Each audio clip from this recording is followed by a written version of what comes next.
Selam nasıl? Sağ ol hocam. Yok gibi İsmail abi. Evet. Hocam şimdi bak Berkay'a onu anlatıyordum. Ayağımda varisler oluştu. Ne oldu? Bizim bağırsaklarımız iflas etti. Hemoroid ve basur başladı. Mide kanamaları geçirdim. Amasya Devlet Hastanesi, sigorta hastanesi, o zaman sigorta hastanesinde 3 gün komada kaldım. Saat 3'e 5 var o civarda hanımın dediği. Sancı ile uyandım. Eyvah dedim, İsmail gidiyorsun. Geldim. Şurada bu üçlü koltuk, o zaman başka koltuklar var. Bunları aldık herhalde bir senelik. Burada yattım. Hanım dedim, o da deyince geldi. Bana geldi. Ne oldu? Çabuk ambulans, kalp krizi geçiyorum dedim. Göztepe'ye kadar ambulansta kendimdeyim. Ondan sonrasını hatırlamıyorum. Sonra geldiler. Sen takacağız dediler. Takın hoca dedim. En iyisi olsun. Sizde kaç darlık var dediler abi? Bitmiş. Damar tıkalı tamamen. Tamamen tıkalı. Balon açmadı. İsmail abi bu nefes darlığınız, koahınız da vardı. Onu bir anlatır mısın? Nasıldı koah? Hocam şimdi şu raporları görünce benim koayı anlayacaksın. Siyah Mersen hastasıyım. Kalptekiler sistem var. Bir gün ben terliyorum. Olmuyor. Şunu bunu yapıyorum. Yatağın kenarında oturuyorum.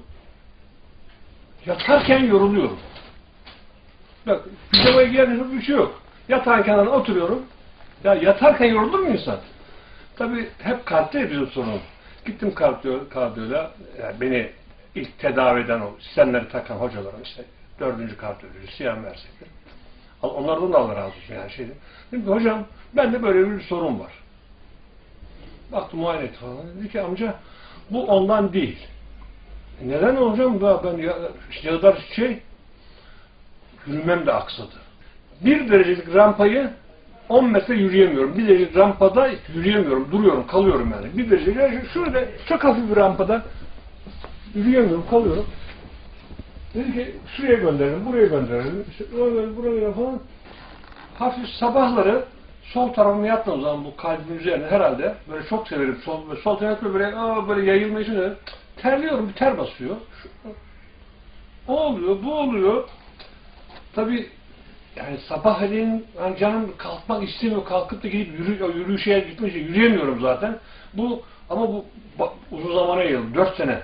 4 sene ben evden dışarı çıkmadım. Sabahları yürüyüşe gitmedim. Nefes darlığı oluyor. Nefes darlığı oluyor çünkü odanın hemen kalkıyorum, camları açıyorum.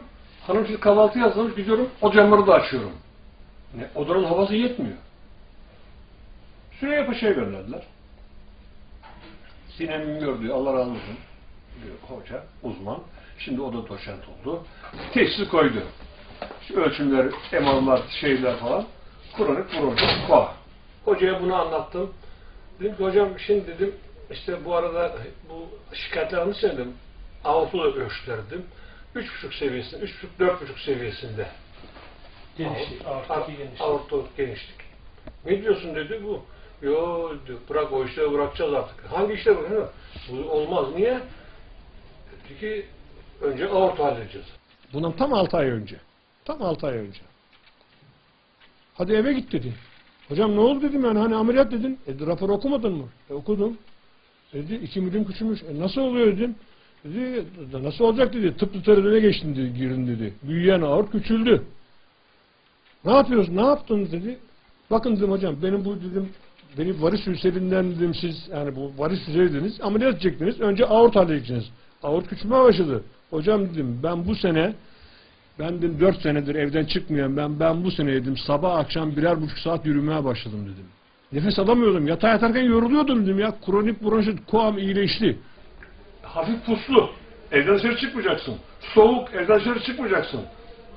Kar yağdı, yağmur yağdı çıkmayacaksın. Ne zaman evden çıkacaksın? Cuma günü namaza. Namazına gideyim, cuma namazına gidemiyorsun. Ayakların yara. Her taraf kanıyor. Vaziyet buydu. Şimdi bu vaziyetteyken Allah razı olsun diyorum. Ben şuradan ben şuraya çıkarken 20 adımda yoruluyordum. Yürüyemiyordum ben. Evet, o derece durum kötüydü ama şu anda çok yürüyemiyordum ki. rahatsın abi. Her Şimdi, şeyle. Ya inanmazsın belki burada yukarıda koşarım. Ben şimdi buraya gelmeyeyim ne yapayım? Ben nereye gideyim? Hani şimdi nereye adam? Nereye gideyim? Gidecek bir yukarısı var. Bir de çare olan siz varsınız. Sağ olun. Çok teşekkürler. Hocam, çok teşekkürler.